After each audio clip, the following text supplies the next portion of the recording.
nabino soto yo bolela makasi site nabino oyo ya actualité site nabino oyo il a raté équipe macleboa.com etambola kapona okene koluka ba information assure net. Merci Nayo de la nation Tonton Banda, Herman Ampoyo derrière la caméra Bobikandi Sala. Lélo, on est le 9 novembre. Le 9 novembre, Oyo, Biso Tutuzaki promis que réponse Oyo Wutaki na dialogue. Qui que Lélo le 9 de Barobimsa gouvernement d'union. Gouvernement d'union, Tozé Lango, Bima Ming na pourquoi Olenga et Freddy Akimbe. Na confirmé bino olinga iso kindeni olinga iso ndeni mais na meki kozala na au moins la noblesse to mekana nous koyeba na nous masolo ngo pour biso na clubwa.com to za vraiment derrière l'actualité to linga ko lande l'information tina source au moins la noblesse lelo le 9 et utaki na batute mais et bimaki na kati ya dialogue est-ce que yo peut yo kakyon. Bien sûr, Freddy, oui, que tu as Mboka RDC, les Mboka na bisoto, toujours de l'information, tout de près, surtout dans Cléboa, tu as toujours la cime actualité. Population, tout bas osé la gouvernement malélo,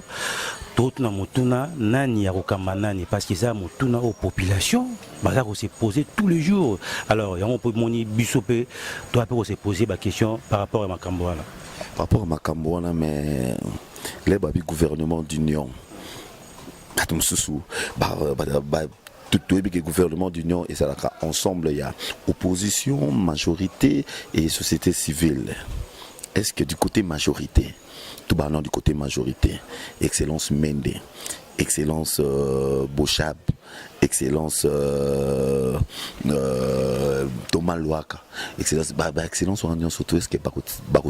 na pouvoir bien d'après eux. Et ça question tout bas se poser mais ça sera pas facile parce que oui que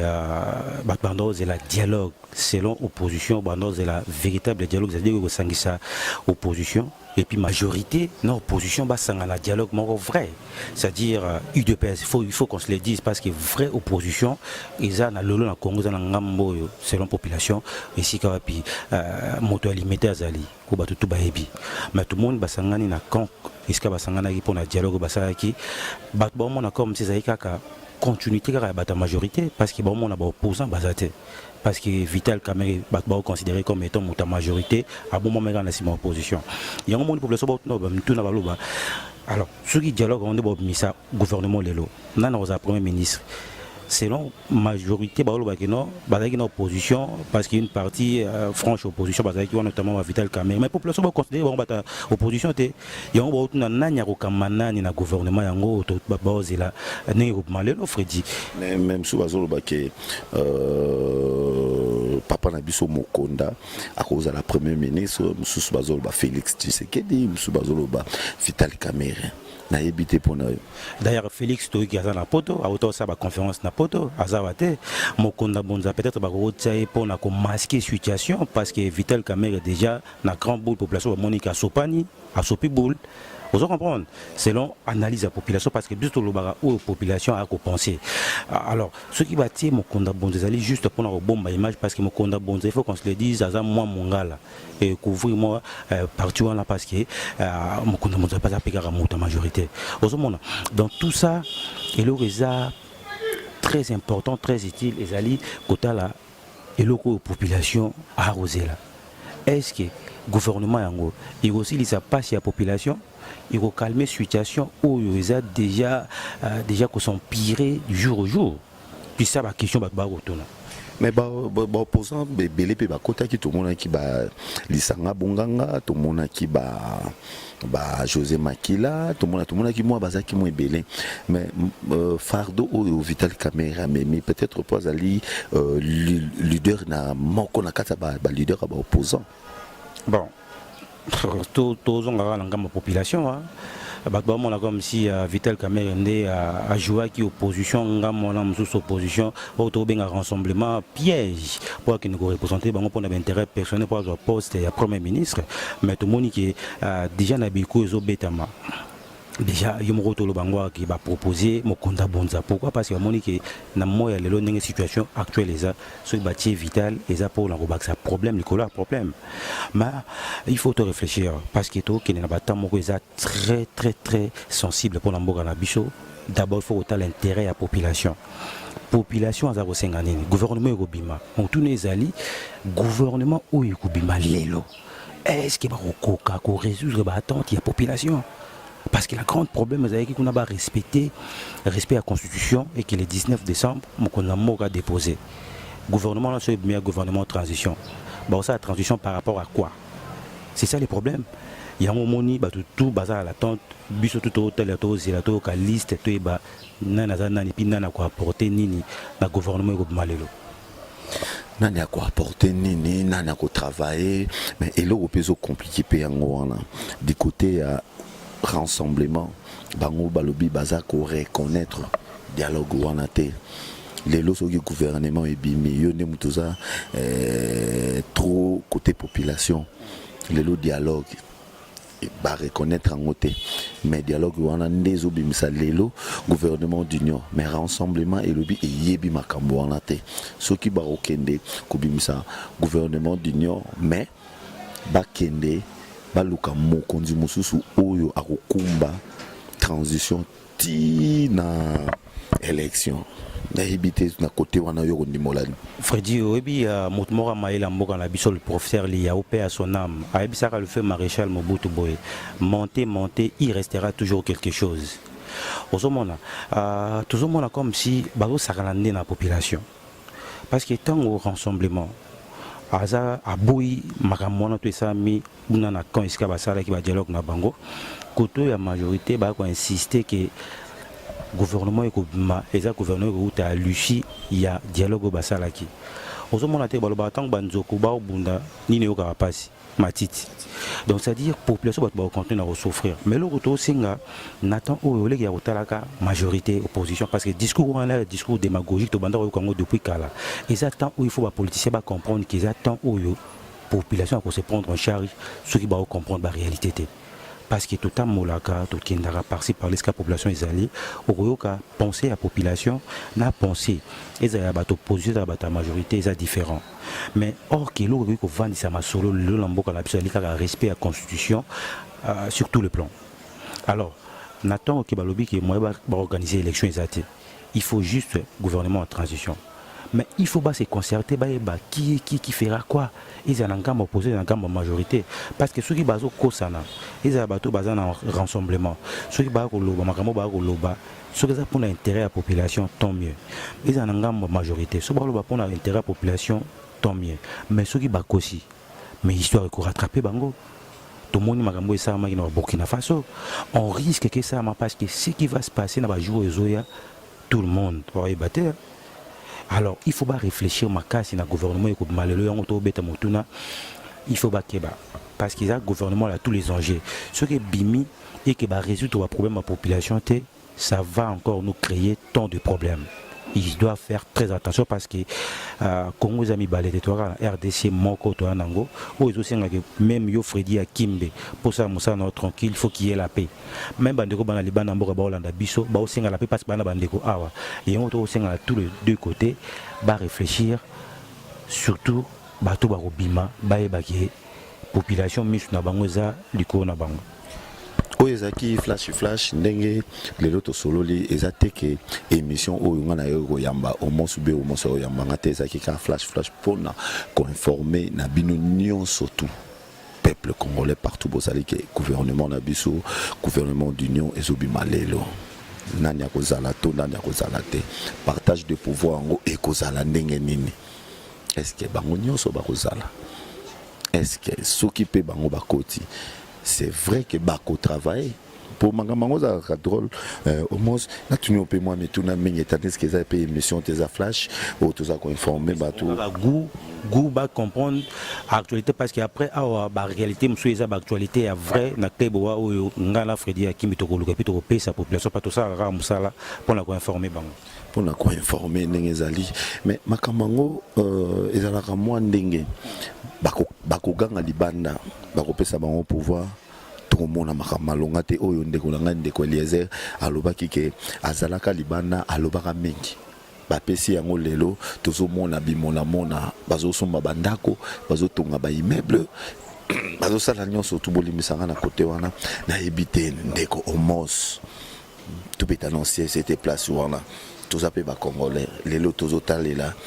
population eza ya kokabwana côté mususu de majorité côté mususu opposition côté mususu société civile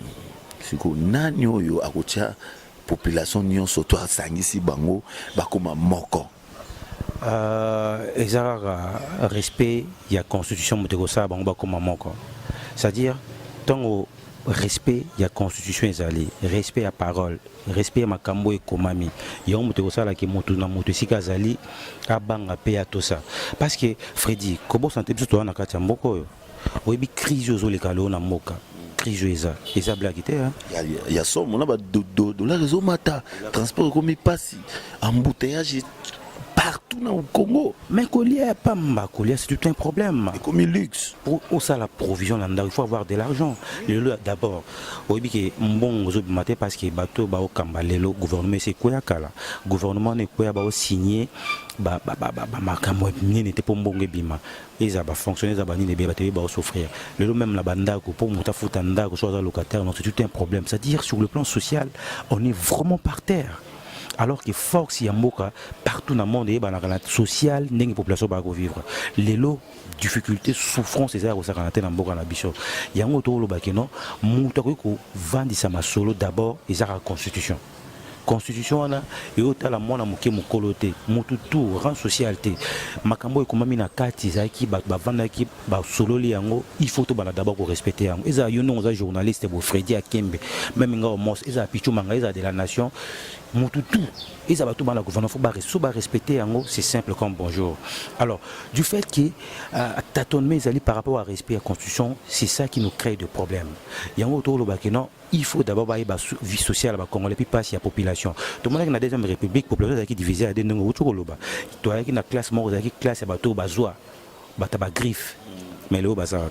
bataba combo le loup bazate le loup so bio comme mon ebi ami mo to kola na e sur autant comme famille a changé même comme on a l'histoire va se répéter sur ba kebité d'ici là il doit faire très attention yango to beta cité biso le roi tozara toujours au milieu du village total à to observer mais bateau yo tous les politiciens na ngama majorité na ngama opposition pour le makambo ya société civile na mboko na biso za raté za corrompu to kamwe kutu ndeko fumutoto bandaka koloba ebele nga kuna yamba ye aloba ebele mais lelo akota dialogue ye pas oser la poste na ye kasi soki mokate ezali lelo to ana ba opportuniste na ba politique na biso il suffit ba promettre poste mbongo ateki dignité na ye awole li poste c'est ça qui nous tue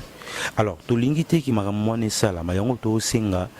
bacha balater ba réfléchir parce que maintenant de tout le babos tant que observer tant que observateur na analyse tout ça là tant que journaliste tout le monde a qui vrai pouvoir raison dans la population alors ce qui population a eu pouvoir c'est avec beaucoup de dangers de tout le monde qui dans Burkina Faso c'est avec beaucoup de dangers parce que tout le monde a magambo les gars qui ba les 19 ou tu connais pourquoi parce que population soit qui magambo en main alors opposition majorité ba quand la population en otage pour risquer la monorambo que ça analyse tout ça là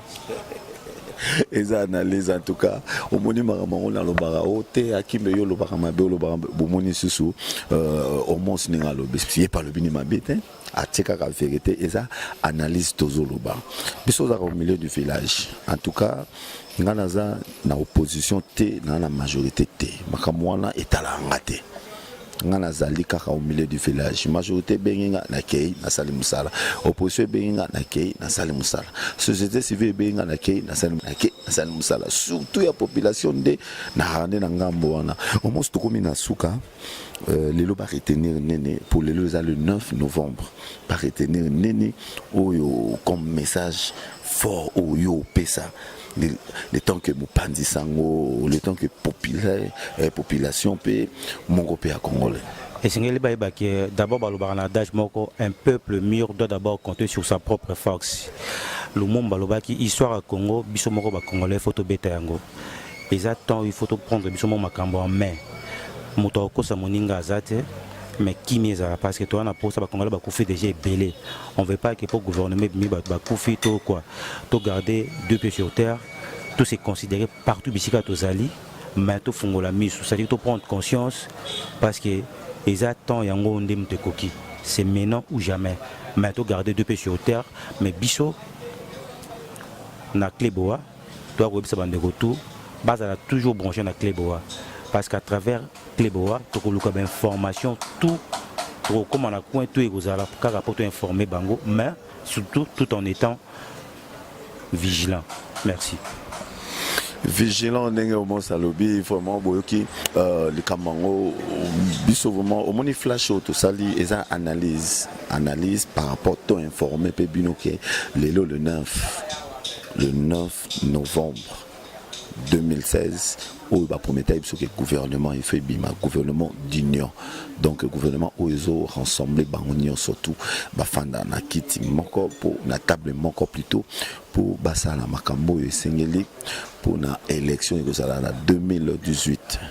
Merci à l'équipe Mobima Clébois.com, merci à de la nation Tonton Banda l'homme invisible au Bozaki et Belé Liboso il y a étano mokena bino bofana ipo botala au mons la noblesse et bofana ki botala Freddy Akimbe Bota Bacheri. Merci à yo Kovo VV4 l'international Kovo Akimbe donc Bénédicte Lessa et na manager nanga Idi Akimbe Merle Bao Zalara Kuna na Belgique au manager Ngape Kitoko Papi Kaba Willy Mouchen code mondial et na yope moto susu na moi mingi na benga pe yo moi trop na kombo wana on bara au Zalara bongo Fili Japan de Fili ya Mama Kati Patricia Vediaka, tous les rapports, tout le monde. Juste pour ça, salutation à Paola Schengen, à Londres. Paola Schengen, maman la prince. Paola Schengen, maman la prince, parce qu'il y a un solo bien. Et puis avant ça, ma solo. Et puis Solara Kitogo. Et puis la bosse sanité RTB les Ouda, Evelyn Joe. Et bien à Londres, ainsi que la grande famille Osaka, nous parce que Kuna, Masole Vanda, Omar Osaka, nous Patricia, Nenette, Michaud, et puis Jean-Marc Osaka, nous. Paola Schengen, maman la prince, Yoebi Makambo, Yoebi Maman Salara, Patricia Vediaka, Jires Makabi et Joe Mbuta. Tout est dans le land. Bye.